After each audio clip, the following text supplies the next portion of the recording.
Your home didn't get cluttered in one day, and it won't feel calm again with one big clean. The truth is, most of the chaos in our homes comes from tiny habits we don't even notice. So today I'm sharing 13 small but powerful decluttering habits that quietly transform the way my home looks and, more importantly, how it feels.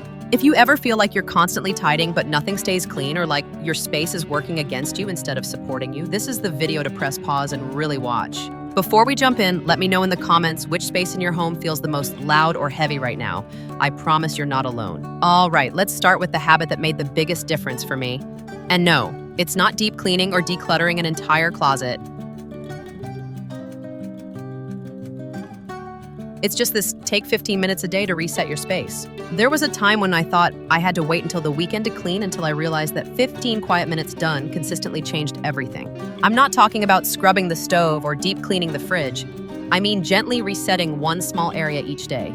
Wiping the kitchen counter, putting shoes back in their place, clearing the dining table so it's not a drop zone for everything. At first, I just set a timer on my phone and tell myself, let's just do what I can in this one little window.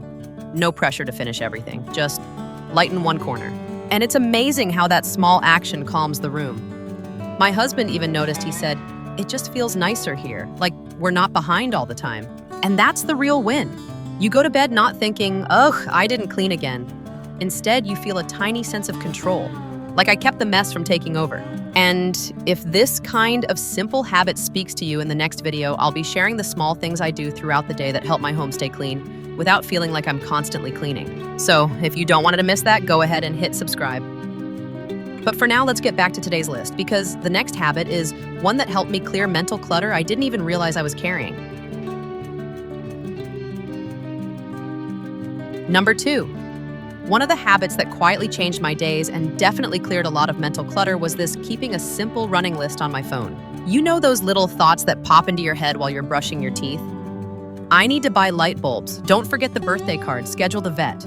If you're anything like me, they show up at the worst times, right when you can't do anything about them. But you also can't seem to forget. For a long time, I tried to remember it all, and I'd feel scatterbrained all day.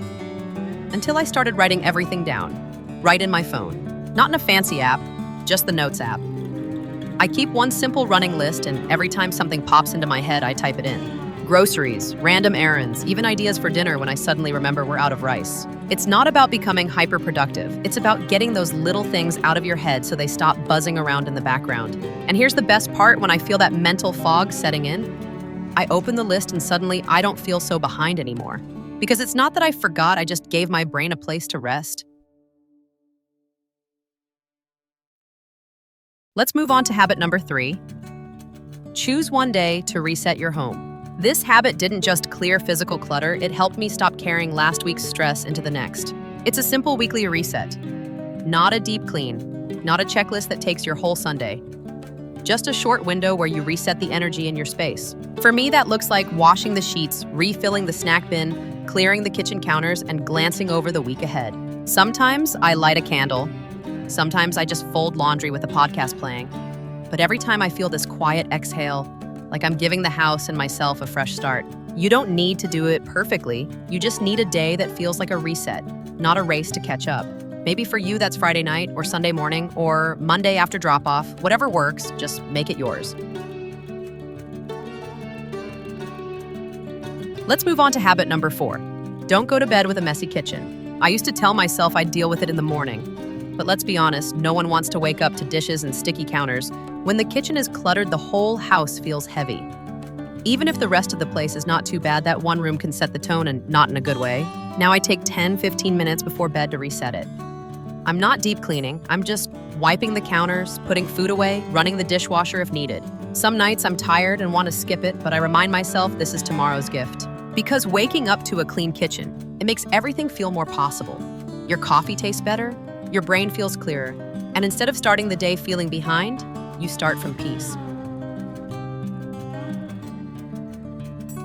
Let's move on to habit number 5. Don't leave things half done, finish the loop. This one changed more than I expected. Because clutter. It's not always about too much stuff. Sometimes it's just about too many open loops. The laundry that's washed but not folded. The counter that's wiped but not cleared. The delivery box that's opened but still sitting by the door 3 days later. I used to say I'll finish it later. but later always came with double the work and triple the mental weight. Now I try to pause just for an extra minute and ask, can I finish this now so it's not lingering in the background? It's not about being perfect or productive all the time. It's about closing the loop so that your space isn't full of visual to-dos. And honestly, it feels so good to walk by something and know that's done. I don't have to think about it anymore. That tiny moment of relief, that's where peace lives. Number 6 I'd like to share with you is this. We declutter just one small shelf or drawer each week. That's it, not a whole closet, not the garage, just one tiny space, the junk drawer, the corner of your nightstand, a bin under the sink. Because here's the thing. Thinking about organizing the whole house is overwhelming, but choosing one drawer that feels doable even on a busy week. Sometimes I do it right after my 15-minute daily tidy. Other times it's Saturday morning with coffee or while I'm on the phone with a friend. I don't aim for perfection. I just ask what here doesn't need to be here anymore. A few things go. I wiped it down. I reset it. Done. And when you add it up, that's 50 spaces cleared in a year without ever doing a massive, exhausting decluttering day. It's not about speed. It's about consistency that doesn't drain you. This habit gave me back more space and more peace, one little drawer at a time. Number 7 is something I learned the hard way. Only start laundry when you know you can finish it. And by finish, I mean the whole cycle: wash, dry, fold, and put away. For the longest time, I thought I was staying ahead by tossing in a load whenever I had a free minute. But then, life happened. And those clean clothes, they sat in the basket, then on the chair, then somehow became part of the clutter. What started as I'll fold it later became this background stress every time I walked past it. Now, we have a simple rule in our house. If you don't have time to finish it, don't start it. Sometimes that means waiting until tomorrow. But it also means we don't have piles of clean laundry silently judging us from the corner of the room. And when a load is fully done, folded, and put away, it feels like closure, like peace, like one less thing hanging over your head. Laundry isn't just about clothes. It's about energy and how much of it you want to keep carrying around. Number 8 might sound simple, but it's quietly powerful. Make your bed every morning. It takes less than 5 minutes, but it instantly shifts the energy of your bedroom because the bed is usually the biggest thing in the room. When it's messy, everything feels a little more chaotic. When it's made, even if the floor has laundry or your nightstand is cluttered, you still get this one visual cue. Something in here is in order. I used to skip it thinking, what's the point? I'm just going to sleep in it again. But now it's part of how I start the day. Not perfectly, not militarily neat, just pulled up, smoothed out, and done. And here's the deeper part. Even if nothing else goes to plan that day, I come back to a space that says, you started with intention. You did one small thing for yourself. Number 9 is one we often forget, but it makes a surprising difference. Clear out your car trunk or your bag once a week. It sounds small, but these are the places that quietly collect the leftovers of our week. Random receipts, empty bottles, extra jackets, snack wrappers, kid stuff. Things we meant to bring in, but didn't. Your car and your bag go with you everywhere, so when they're cluttered, it's like carrying a mess you didn't even choose to bring. For me, it's become part of my weekly reset. Before I get groceries or start a new week, I open the trunk, toss what needs to go, bring in the reusable bags, and just clear the space. Same with my bag, especially my everyday tote. I empty out what doesn't belong, toss the trash, and make space for what I actually need this week. It takes 5 minutes, but it changes how you walk out the door the next morning, lighter, clearer, calmer. Number 10 is for the real-life midweek mess, use a temporary catch-all basket.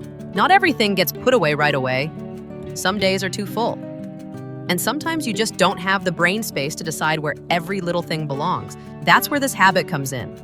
I keep a small open basket in a central spot like the bottom of the stairs or near the living room. Throughout the day, anything that doesn't belong, socks, random toys, receipts, hair clips, goes into the basket.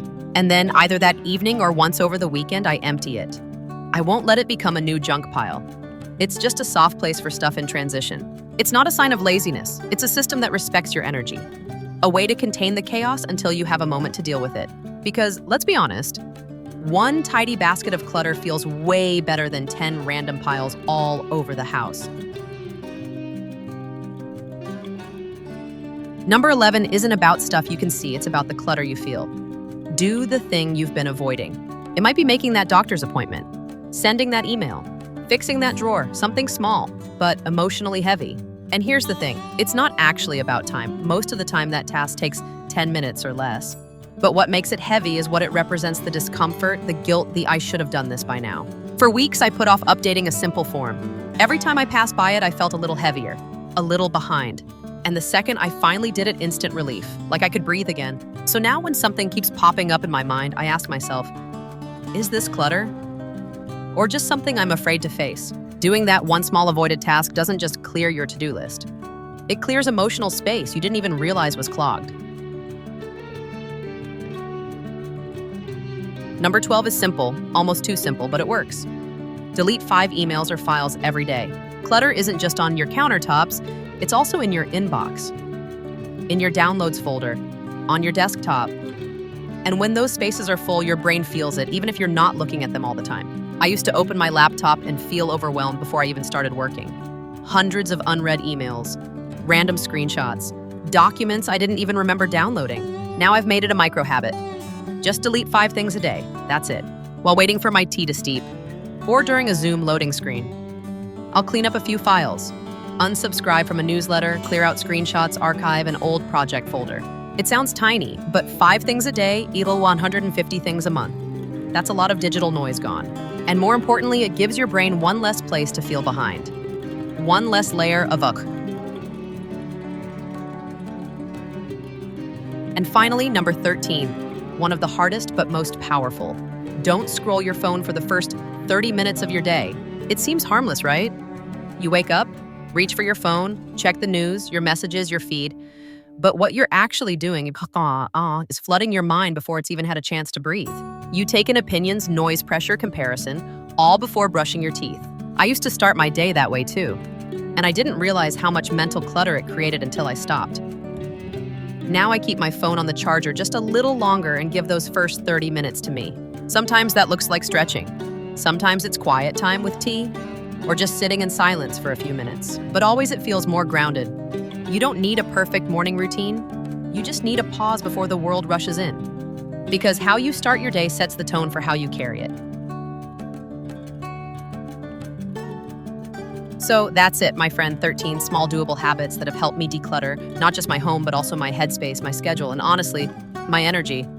You don't need to try all of them at once. In fact, I'd encourage you to pick just 1 or 2 that feel light enough to start with. Small shifts. That's where real change begins. I'd love to hear from you. Which habit are you going to try first? Leave a comment below and let's chat about it. And if this kind of content makes your mind feel a little lighter, go ahead and hit subscribe. I've got more coming your way soon. In fact, in the next video, I'm sharing some of my go-to habits for keeping the house clean effortlessly. Not deep cleans or chore charts, just simple rhythms that make your space feel naturally tidier without you having to start over every day. So make sure you stick around for that. And as always, thanks for spending a little time with me. You're doing better than you think. Thank you for watching.